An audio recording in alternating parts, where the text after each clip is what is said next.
क्या आपने कभी सोचा है कि कैसे गणित हमारे भविष्य को देखने की शक्ति देता है?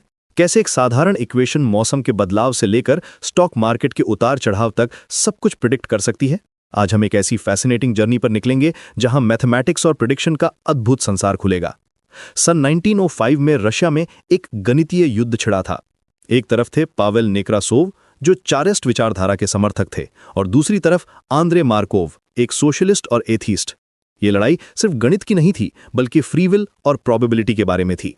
नेक्रासोव का मानना था कि अगर सोशल स्टैटिस्टिक्स में लॉ ऑफ लार्ज नंबर्स दिखाई देता है तो इसका मतलब है कि अंडरलाइंग इवेंट्स इंडिपेंडेंट हैं और ये फ्री विल का प्रमाण है। लेकिन मार्कोव ने इस थ्योरी को धराशाही कर दिया। उन्होंने अलेक्जेंडर पुश्किन की पोयम यूजीन ओनेगिन के पहले 20,000 लेटर्स का एनालिसिस किया। उन्होंने पाया कि 43% वावल्स और 57% कॉन्सोनेंट्स थे। सबसे दिलचस्प बात यह थी कि वावल पेयर्स सिर्फ 6% समय आते थे, जबकि इंडिपेंडेंस के हिसाब से 18% होना चाहिए था। इससे साबित हुआ कि लेटर्स एक दूसरे पर डिपेंडेंट है, फिर भी लॉ ऑफ लार्ज नंबर्स काम करता है। मार्कोव ने एक प्रिडिक्शन मशीन बनाया, पहला मार्कोव चेन। यह दिखाता था कि डिपेंडेंट इवेंट्स भी कन्वर्ज कर सकती हैं। इस डिस्कवरी ने नेक्रासोव के आर्ग्यूमेंट को पूरी तरह से तोड़ दिया। मार्कोव ने पब्लिकली कहा था कि नेक्रासोव का काम डिल्यूजनल है। ये इंटेलेक्चुअल डिस्डेन का एक परफेक्ट एग्जाम्पल था।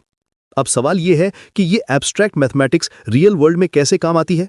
इसका जवाब मिला वर्ल्ड वॉर 2 के दौरान। स्टैनिस्लॉ उलम को एन्सेफ्लाइटिस हुई थी, जो लगभग फेटल थी। रिकवरी के दौरान वो सॉलिटेयर खेल रहे थे और अचानक उन्हें एक फ्लैश ऑफ इनसाइट आई। उन्होंने रियलाइज किया कि कॉम्प्लेक्स प्रॉब्लम्स को स्टैटिस्टिकल अप्रॉक्सीमेशन के थ्रू सॉल्व किया जा सकता।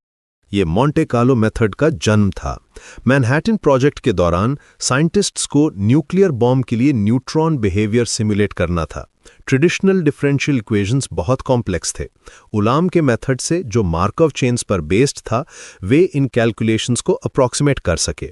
जुलाई 16, 1945 को द गैजेट यानी दुनिया का पहला न्यूक्लियर बॉम्ब टेस्ट किया गया।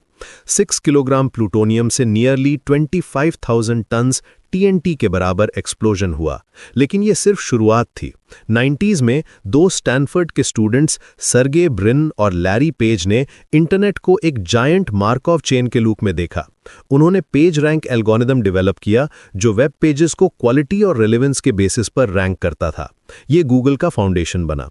शुरुआत में इन्वेस्टर्स को यह आइडिया समझ नहीं आया। मासायोशी सोन ने याहू में $100 मिलियन इन्वेस्ट करने की ऑफर दी। फाउंडर्स ने जितना मांगा था उससे 20 टाइम्स ज्यादा।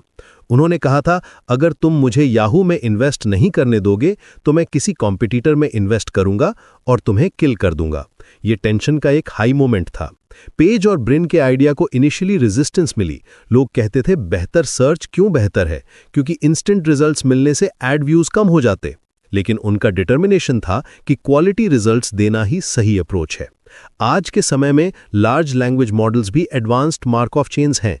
ये टोकन्स और अटेंशन मैकेनिज्म्स यूज करते हैं।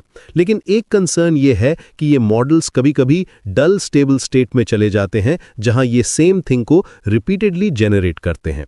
ये ग्लोबल वार्मिंग के पॉजिटिव फीडबैक लूप जैसा है, एक कॉशनरी टेल। मार्कोव चेन्स की सबसे पावरफुल प्रॉपर्टी है उनकी मेमोरीलेस नेचर। सिर्फ करंट स्टेट मैटर करती है फ्यूचर प्रेडिक्शंस के लिए। यही वजह है कि ये कॉम्प्लेक्स सिस्टम्स को सिंप्लीफाई कर सकते हैं, जैसे कि कार्ड्स को शफल करने का सिंपल क्वेश्चन भी मार्कोव चेन से सॉल्व होता है। एक डेक को ट्रूली रैंडम बनाने के लिए 7 रिफल शफल्स चाहिए। आज 2025 में AI और मशीन लर्निंग ने वेदर प्रेडिक्शन को रेवोल्यूशनाइज कर दिया है। मेटा ऑफिस के रीसेंट रिसर्च से पता चला है कि machine learning models seasonal forecasting में ट्रेडिशनल फिजिक्स बेस्ड मॉडल्स के कॉम्परेबल परफॉर्मेंस दे रहे हैं, लेकिन सिग्निफिकेंटली कम कंप्यूटिंग पावर के साथ। ACE2 जैसे इनोवेशंस दिखा रहे हैं कि AI कैसे मेटीरियोलॉजिकल साइंस को ट्रांसफॉर्म कर रहा है।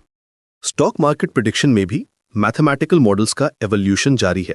रीसेंट स्टडी शो करती हैं कि ट्रेडर्स अब सीजनल क्लाइमेट फोरकास्ट्स को भी कंसिडर करते हैं स्टॉक प्राइसेस प्रेडिक्ट करने के लिए। LSTM और RNN नेटवर्क्स जैसे deep learning approaches traditional statistical models को एनहांस कर रहे हैं। इनर एल्केमिस्ट ये जर्नी दिखाती है कि कैसे एक सेंचुरी ओल्ड मैथ फ्यूड से निकली थ्योरी आज हमारी डिजिटल दुनिया की बैकबोन है। मार्कोव चेन से लेकर मॉडर्न AI तक ये एवोल्यूशन प्रूफ है कि एब्स्ट्रैक्ट मैथमेटिक्स का रियल वर्ल्ड इम्पैक्ट कितना प्रोफाउंड हो सकता है। मैथमेटिकल मॉडल्स की लिमिटेशंस भी हैं, जैसे कि मशीन लर्निंग मॉडल्स स्ट्रगल करते हैं उन कंडीशंस को प्रिडिक्ट करने में जो ट्रेनिंग डेटा में नहीं थी। 2009-10 का एक्सेप्शनल विंटर एक की टेस्ट केस था, लेकिन एमएल मॉडल्स इसे एक्यूरेटली प्रिडिक्ट नहीं कर सके क्योंकि उनमें अंडरलाइंग फिजिक्स की अंडरस्टैंडिंग नहीं थी।